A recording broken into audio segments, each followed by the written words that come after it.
안녕하세요. 손갑환입니다. 오늘은 비과세 소득으로 은퇴 설계를 함께 하겠습니다. 먼저 저를 잠깐 소개하겠습니다. 저는 은행원으로 30년을 근무하였고 퇴직 후 지금 방송 및 강의, 상담 및 컨설팅 활동을 하고 있습니다. 우리가 살아가면서 피할 수 없는 것이 두 가지가 있죠. 죽음과 세금입니다. 그래서 오늘은 세금을 줄이면서 행복한 노후를 만드는 방법을 함께 해보도록 하겠습니다. 자, 미리 그러면 우리가 금융소득과 세금에 대해서 알아보도록 하겠습니다. 우리가 은행에 예금을 하든지 주식에 배당을 받을 때 15.4%의 금융소득세 세금을 부과합니다. 금융소득세는 14%지만은 거기에 10% 지방소득세가 포함되면은 15.4%의 이자나 배당소득세를 납부하게 되죠. 그런데 이자나 배당 등 금융소득이 2천만 원 미만이면은 원천징수로 종결이 됩니다. 근데 이자나 배당 등 금융소득이 2천만 원이 초과하면은 금융소득 종합과세로 과세를 하게 됩니다. 그래서 그 종합과세가 되면은 근로소득, 사업소득, 기타소득, 연금소득과 합산해서 종합과세를 하게 되는데 비과세로 하면은요 엄청나게 세금 혜택을 받을 수 있겠죠. 그러면 우리가 은퇴 생활에서 왜 세금이 중요한지 한번 알아보도록 하겠습니다. 우리가 이자나 배당 소득에 대해서 15.4%의 그 금융세금을 내는 것으로 끝나는 것이 아니라 사실은요, 거기에 건강보험료 8%를 내게 됩니다. 그래서 23%의 세금 부담이 되는 겁니다. 사실은 우리가 직장을 다닐 때는 건강보험료를 회사에서 50% 부담하고 개인이 50% 부담을 하잖아요. 그것도 이제 소득에 대해서 부담을 하는데 퇴직을 하면은 소득과 자산에 대해서 건강보험료를 부과하는데 금융소득이 있으면은요, 건보료 부담이 8% 정도 되거든요. 그래서 23% 부담이 꽤 크게 됩니다.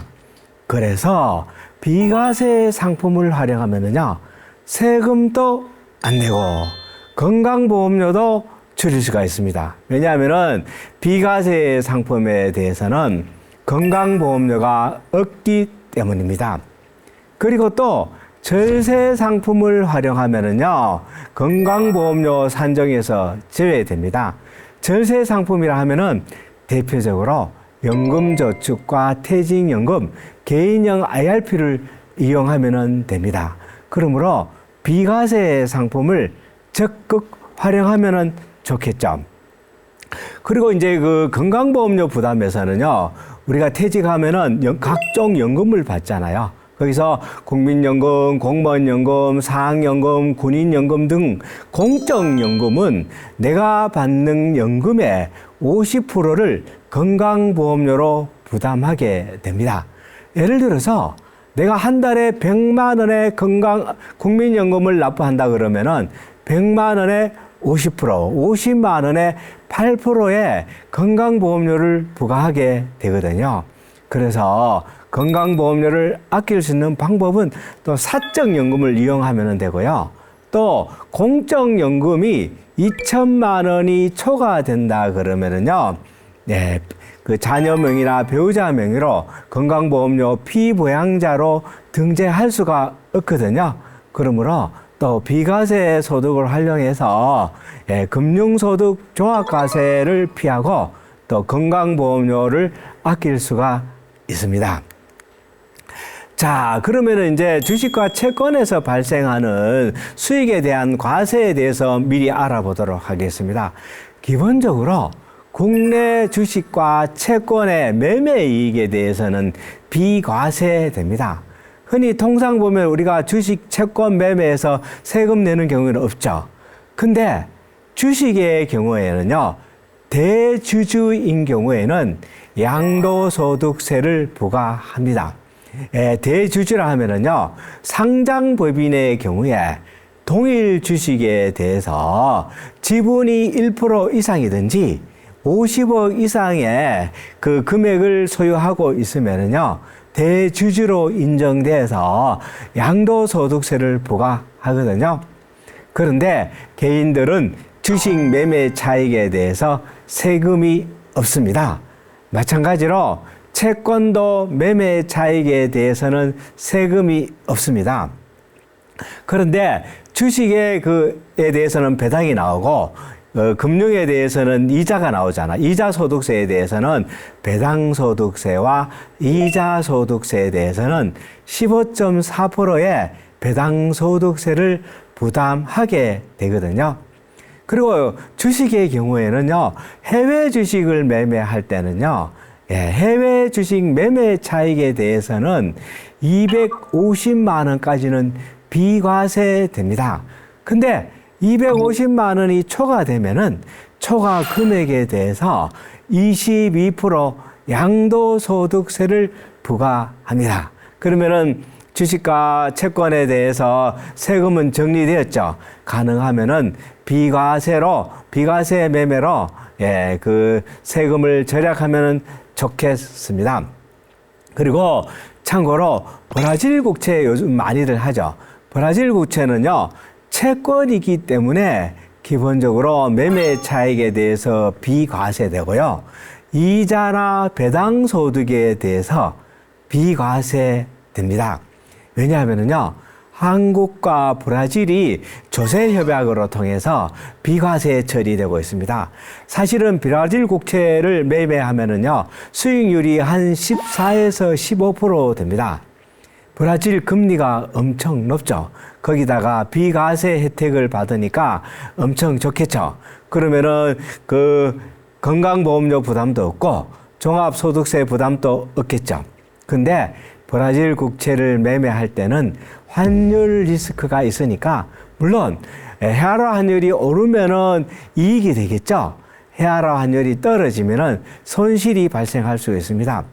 참고로 헤아라가 1헤아라에 한 20년 전쯤에는 한 600원 정도 했었고, 10년 전쯤에는 300원 내외로 했다 그러면은 지금은 한 260원 정도 합니다. 1헤아라에 한국 돈 260원 언저리 하는 거니까 리스크를 감안해서 투자를 생각해 보는 것도 좋은 방법이라고 생각합니다. 야, 그러면 우리가 전체적으로 세금에 대해서 한번 알아봅시다. 기본적으로 비과세가 있고 분리과세가 있고 종합과세가 있고 분류과세가입니다. 하나씩 알아보도록 하겠습니다. 비과세라 하면은요, 완전히 세금이 없는 상품입니다. 오늘 집중적으로 알아볼 상품입니다. 비과세, 프리스택스죠. 예. 두 번째는 분리과세입니다. 분리과세라 하면은요, 특정한 상품에 대해서 분리해서 과세하고 과세로 종결되는 겁니다. 예를 들어서 사적연금을 연 1,500만 원까지 인출하면은 분리과세 되고 있고요. 금융소득에 대해서 연간소득이 이자나 배당소득이 2천만 원까지는 분리과세를 하게 됩니다. 물론 2천만 원이 초과되면은 종합과세를 하죠. 분리과세를 하면은 분리과세로 종결됩니다. 기타 소득은 300만 원까지 분리과세합니다. 기타 소득이라 하면은 예를 들어서 뭐 강의료나 원고료, 기타 일시적으로 발생하는 소득입니다. 그 밖에 분리과세 상품으로는 투융자 종합과세, 그러니까 이제 인프라 펀드에 투자할 때 있는 거고, 그 밖에 이제 리츠 상품에 5천만 원까지 투자하고 3년 이상이면은 분리과세하고 있거든요. 다음은 종합과세입니다. 종합과세는 여러 가지 소득을 합산해서 과세를 하고요. 분류과세라 하면은요, 별도의 과세 체계로 종결하는 상품을 말합니다.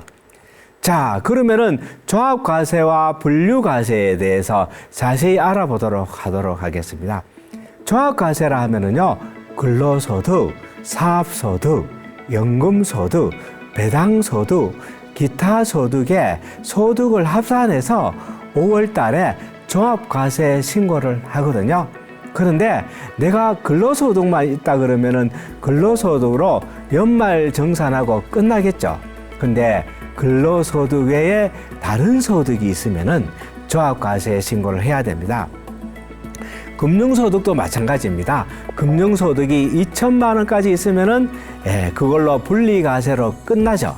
근데 2천만 원 초과되면은 다른 소득과 합산해서 종합과세를 하기 때문에 대체로 세율이 올라갑니다. 마찬가지로 사적연금도 연간 1,500만 원까지 인출하면은 분리과세 되거든요.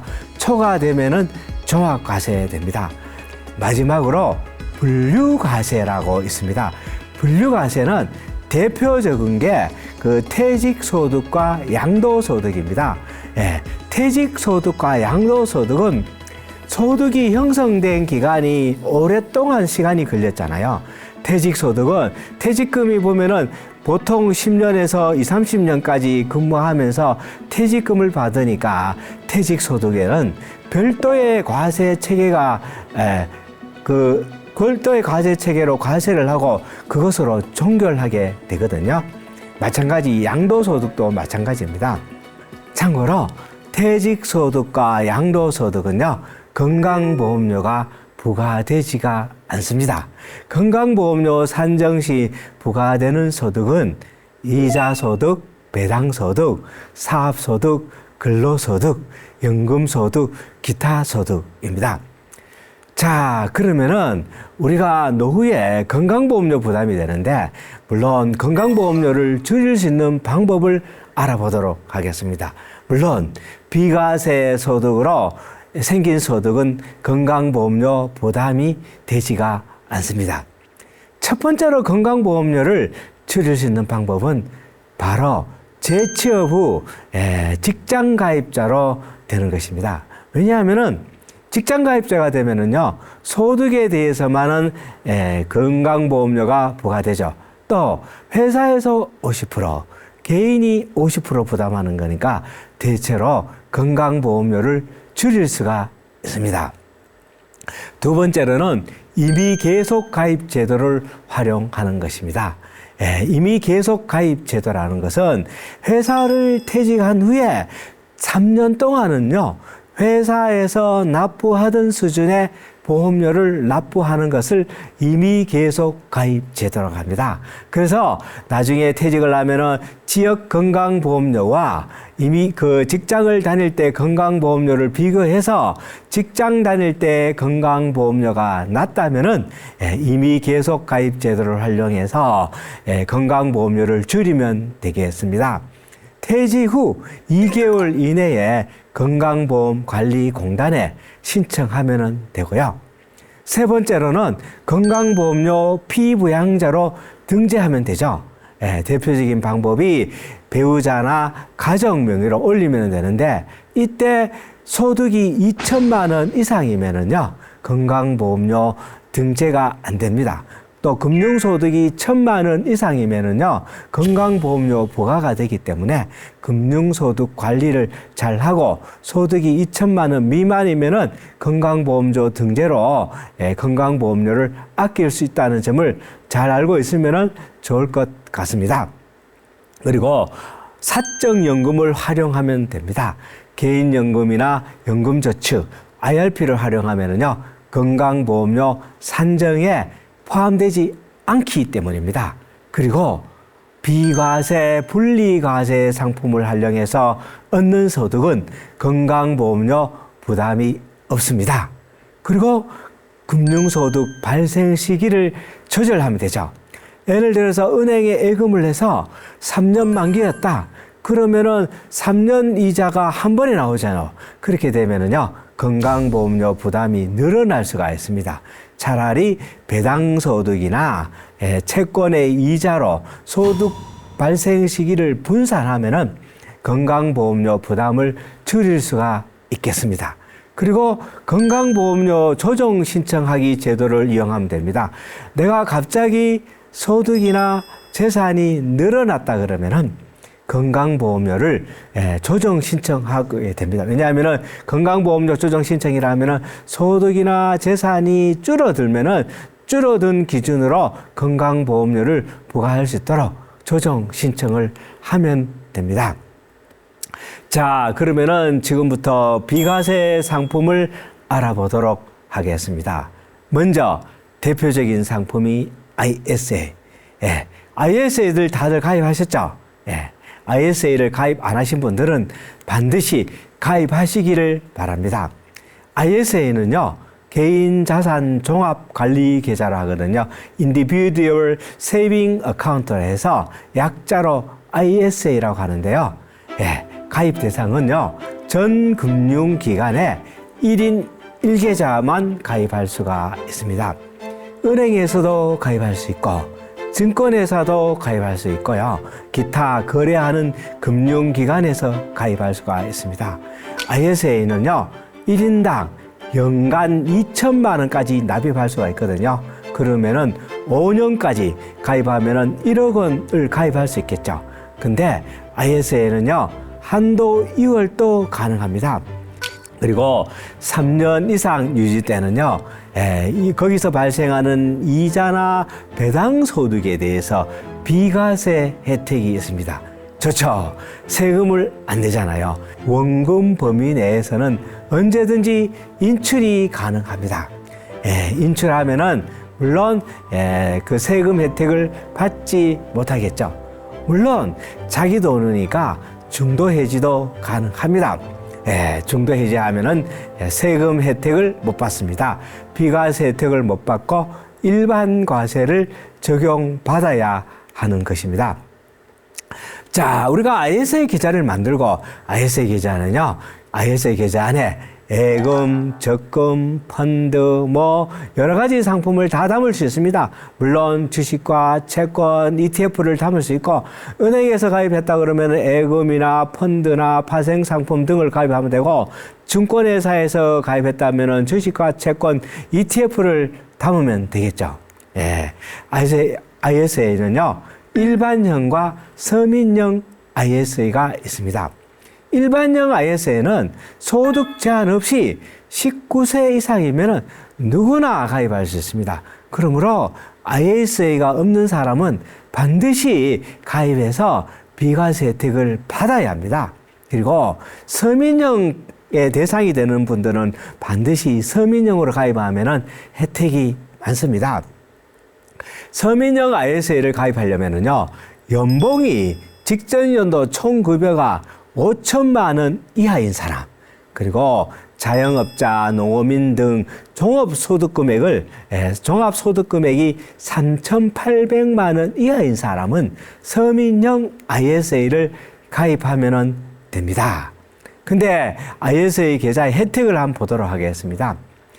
일반 계좌를 통해서 우리가 예금이나 펀드나 주식과 채권을 샀다 했을 때 일반 계좌에는 이자나 배당에 대해서 15.4% 세금을 묻니다. 엄청 물죠? 여기에다가 건강보험료 8%까지 부담하게 되잖아요. 근데 일반형 ISA 계좌는요, 비과세를 혜택을 200만 원까지 비과세 혜택이 되고, 또 200만 원이 초과되는 소득에 대해서는, 이익에 대해서는 9.9% 분리과세합니다. 여기서 분리과세도 하지만은 세금이 6% 줄어들잖아요. 거기다가 서민형 ISA를 가입하면은요, 비과세 혜택이 소득에 대해서 400만 원까지 받을 수가 있고, 분리과세에다가 400만 원을 초과하는 금액은 분리과세 9.9%가 적용이 되고 있습니다. 그러므로 ISA를 꼭 가입해서 비과세 혜택을 받는 것이 좋을 것 같습니다. 그리고 ISA 계좌는 계좌 손익 통산을 하고 있습니다. 계좌 손익 통산하니까 용어가 조금 어렵죠? 사실은 어렵지 않습니다. 한번 살펴보도록 하겠습니다. 예를 들어서 3년 동안 투자해서 1,000만 원의 투자 손익이 1,000만 원을 투자했다고 가정을 해 볼게요. 그래서 투자를 해서 처음 1년 동안은 1,000만 원의 이익이 났어. 1,000만 원의 손해가 났다 합시다. 1,000만 원의 손실이 났습니다. 두 번째 해에는 400만 원의 이익이 났다고 계산해 봅시다. 일반 계좌를 하면은 400만 원의 이익이 났으면은 400만 원 이익에 대해서 15.4% 세금이 부과가 되겠지만은 ISA는요, 3년 동안 계좌 손익 통산을 하면은 첫 번째 100만 원 손해, 두 번째 400만 원 이익, 3년 동안 누계를 내면은 300만 원 이익이 되잖아요. 그래서 200만 원까지는 비과세를 하고 200만 원 초과하는 100만 원에 대해서 9.9% 분리과세로 해서 세금이 부여된다는 것입니다. 이것이 계좌 손익 통산입니다. 자, ISA 계좌는 단점도 있습니다. 첫 번째는요, 해외 주식에 직접 투자가 불가능합니다. 요즘 해외 투자를 많이 하죠. S&P 500이나 나스닥 100 등 많은 투자를 하는데 해외 투자를 할 때는요, ISA 계좌를 통해서 국내 상장 지수 펀드 ETF에 투자하면 됩니다. 국내 여러 자산 운용사에서 운영하는 S&P 500이나 나스닥 100 등 이런 상품에 투자하면은요, 세금 혜택을 받을 수가 있고요. 두 번째 단점은 투자를 해서 수익을 얻어도 아까도 말씀드렸지만은 만기 전 인출이 불가합니다. 인출을 하면은요, 세금 혜택이 없어진다는 겁니다. 그리고 최소한 3년 이상 유지를 해야 세금 혜택이 있다는 것입니다. 자, 이번에는 대표적인 그 절세 상품 연금저축과 개인형 IRP. 연금저축과 개인형 IRP는요, 노후를 위해서는 또 반드시 가입하고 관리해야 될 상품입니다. 자, 개인연금과 개인형 IRP에 대해서 잠깐 살펴보도록 하겠습니다. 연금저축은요, 누구나 가입할 수 있습니다. IRP는요, 소득이 있는 사람은 누구나 가입할 수가 있습니다. 소득이 있어야 되겠죠. 연금저축은 세액공제가 600만 원까지 가능하고 IRP는 900만 원까지 세액공제가 가능합니다. 물론 연금저축과 IRP가 합산해서 900만 원입니다. 투자 대상과 한도에 조금 차이가 있습니다. 연금저축은요, 제한 없이 투자를 할 수 있지만은 IRP는 최소한 안전자산의 30% 이상 투자를 해야 되는 겁니다. 그리고 연금저축은 자유로운 인출이 가능하지만은요, IRP는 법에서 정한 사유에서 인출할 때 세금 혜택을 받을 수가 있습니다. 그리고 IRP와 연금저축은 1년에 연 1,800만 원까지 납입이 가능합니다. 두 개를 합산해서 납입이 가능하죠. 연금저축에 1,800만 원을 넣어도 되고 IRP에 1,800만 원을 납입해도 되는 것이죠. 그리고 5년 이상 납입 후에 55세 이후에 인출하면은요, 세제 혜택이 있습니다. 세제 혜택을 하면요, 알아보면은요, 연간 1,500만 원까지 인출할 때는 연금소득세를요, 3.3에서 5.5%만 부과됩니다. 일반적으로 우리가 금융소득에 대해서 15.4% 세금에 비해서 연금소득세 3.3에서 5.5%는 아주 저일로 인출되는 거니까, 가능하면은 연간 1,500만 원까지 인출해서 세금 혜택도 받고 건강보험료 혜택도 보는 것이 좋을 것 같습니다. 그런데 인출 금액이 1,500만 원을 초과한다면은요, 종합소득 합산을 하든지 아니면은 16.5%로 과세를 하게 됩니다. 자, 연금저축과 ARP의 세액공제에 대해서 잠깐 알아보도록 하겠습니다. 보통 직장인들이나 아니면은 그 사업을 하시고 종합소득세 신고를 하시는 분들은 연말정산이나 종합소득세 신고할 때 세금 환급을 할 때 IRP나 연금저축은 아주 유리한 상품입니다.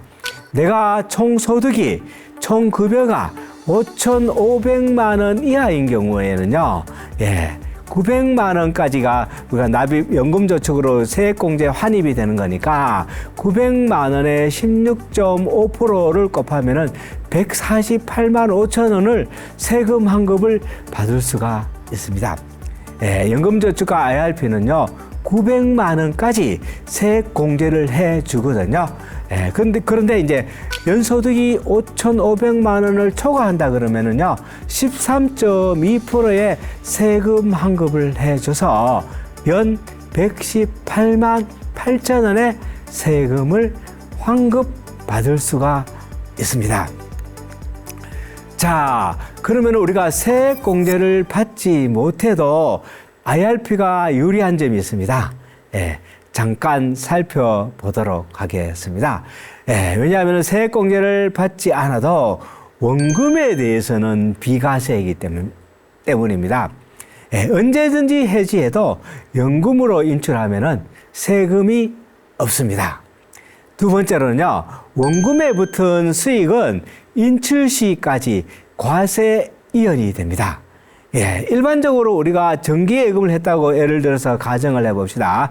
1년짜리 정기예금을 했다 그러면은 1년짜리 정기예금의 이자에 대해서 15.4%의 세금을 내는데, 여기서 IRP로 운영하면은요, 발생한 15.4%를 원금에 같이 운영해서 세금을 떼기 전에 금액을 같이 운영해서 과세를 하지 않고 재투자를 하기 때문에 수익이 증폭되고 복리 효과를 누릴 수 있다는 겁니다. 이왕이면은 IRP로 운영하는 것이 여러모로 유리하게 됩니다. 그리고 연금으로 인출할 때는요, 연금소득세 5.5에서 3.3%만 부과되게 됩니다. 일반으로 운영할 때 15.4% 대비해서 9.9% 낮은 세율이 적용되는 것이니까 세액공제를 받지 못해도 IRP가 여러모로 유리하게 됩니다. 그러면요, 퇴직금은 수령을 어떻게 할까요? 퇴직금은 기본적으로 IRP로 입금하게 되어 있습니다. 다만 그 금액이 퇴직 금액이 300만 원 미만이든지 55세 이후에 인출할 때는요, 현금으로 받을 수가 있습니다. 그런데 현금으로 받는 것보다가 IRP로 퇴직금을 수령하는 것이 엄청 유리합니다. 왜냐하면요, 퇴직소득세를 절감하기 때문입니다. IRP를 통해서 퇴직금을 받으면은 10년 차까지는 퇴직소득세를 30% 할인해 줍니다. 엄청 크죠? 그리고 11년 차부터는 40%를 퇴직소득세를 할인해 줍니다. 거기다가 퇴직소득세에 부담해야 될 부분을 원금에서 같이 운영하니까 과세 이연과 복리 효과가 있죠. 그래서 가능하면은 퇴직금은 현금으로 인출하는 것보다가 IRP를 통해서 운영하고 IRP를 통해서 인출하는 것이 세제상으로 엄청 유리하게 됩니다. 근데 중요한 것은요, IRP에다가 어떤 상품을 담을까가 중요합니다. IRP에다가 정기예금만 담으면 안 되겠죠. 왜냐하면요, 정기예금 운영 수익률이 지금 1년짜리 정기예금이 2.5%입니다. 그래서는 노후 보장에 어려움이 있겠죠. IRP를 통해서 투자형 상품에 운영하면 좋을 것 같습니다. 미국 사람들은 대체로요, 그 401k 연금으로 퇴직자금을 운영하는데 401k에 대체로 TDF 자금, 투자형 상품으로 운영해서 연 8% 이상의 수익을 내고 있다고 합니다. 그래서 우리도 가능하면은 TDF 상품으로 운영하면 좋을 것 같습니다. TDF라는 것은 타겟 데이트 펀드라 해서 본인의 은퇴 나이에 맞추어서 자금을 설계해 주는 거거든요. 자금 운용을 할 때 내가 은퇴가 가까웠다 그러면은요, 가능하면 안전자산에 투자하고, 은퇴가 멀리 남아있다 그러면은요, 투자현 주식 상품에 많이 투자한 겁니다. TDF 뒤에 빈티지가 있습니다. TDF 뒤에 TDF 2045라 그러면은 2045년도에 퇴직하는 기준으로 TDF 자금을 운영하기 때문에 대체로 적극적으로 투자하고 고수익을 추구한다고 보면 되겠죠.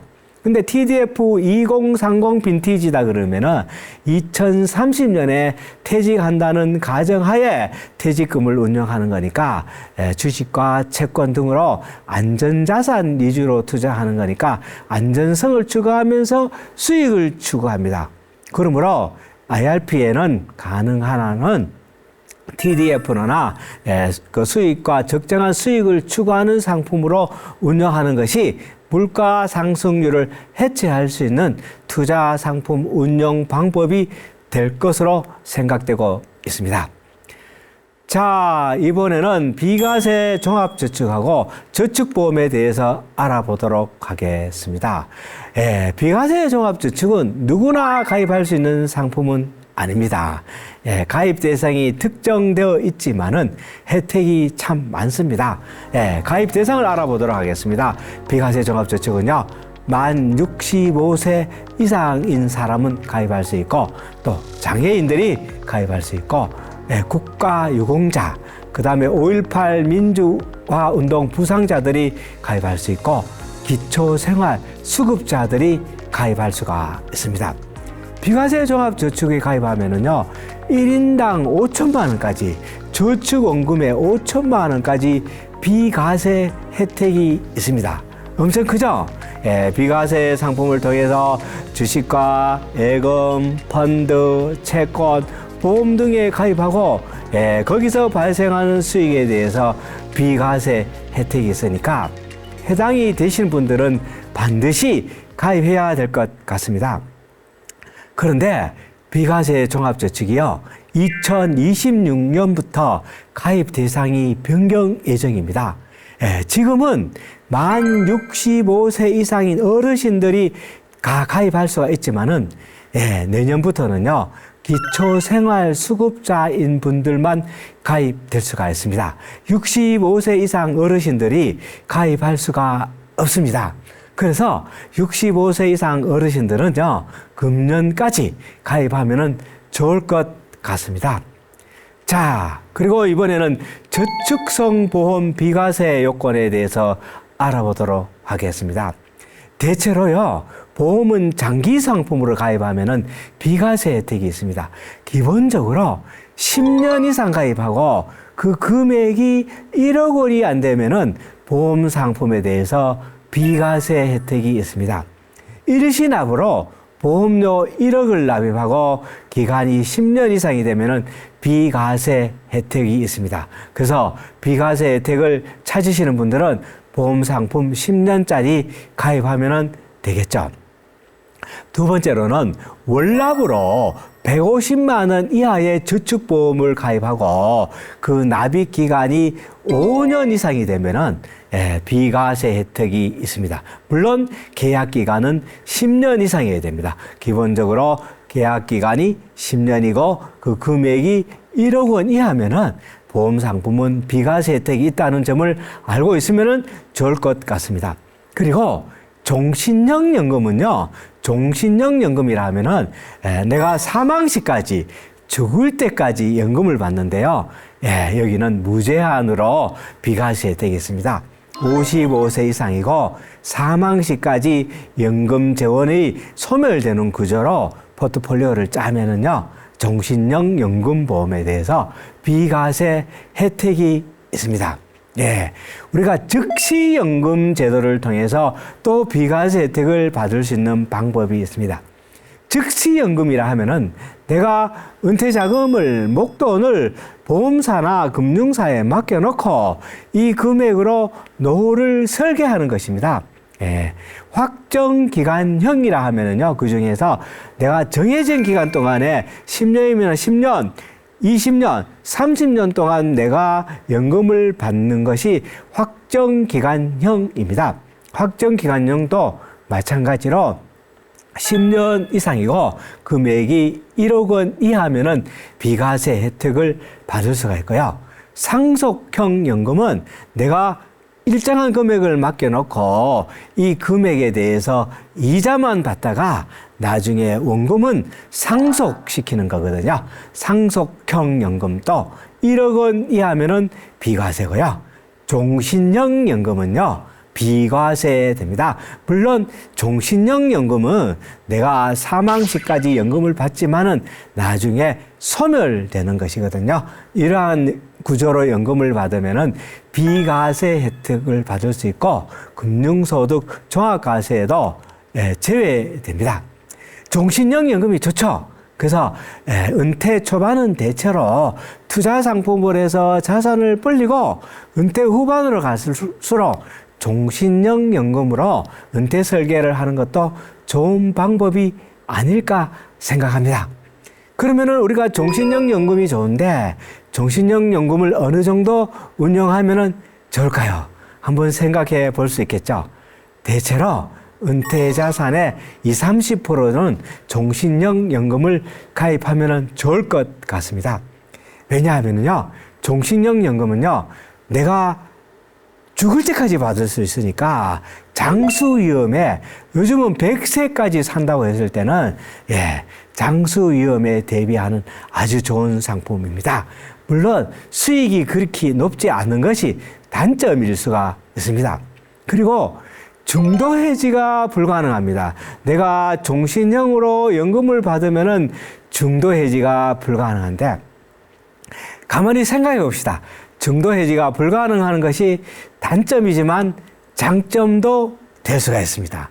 왜냐하면요, 노후에 갑자기 자녀가 집 산다가 사업한다, 뭐 돈 없다 해서 부모한테 현금 지원 요청할 때 중도 해지가 안 되니까 자녀를 지원해 줄 수가 없습니다.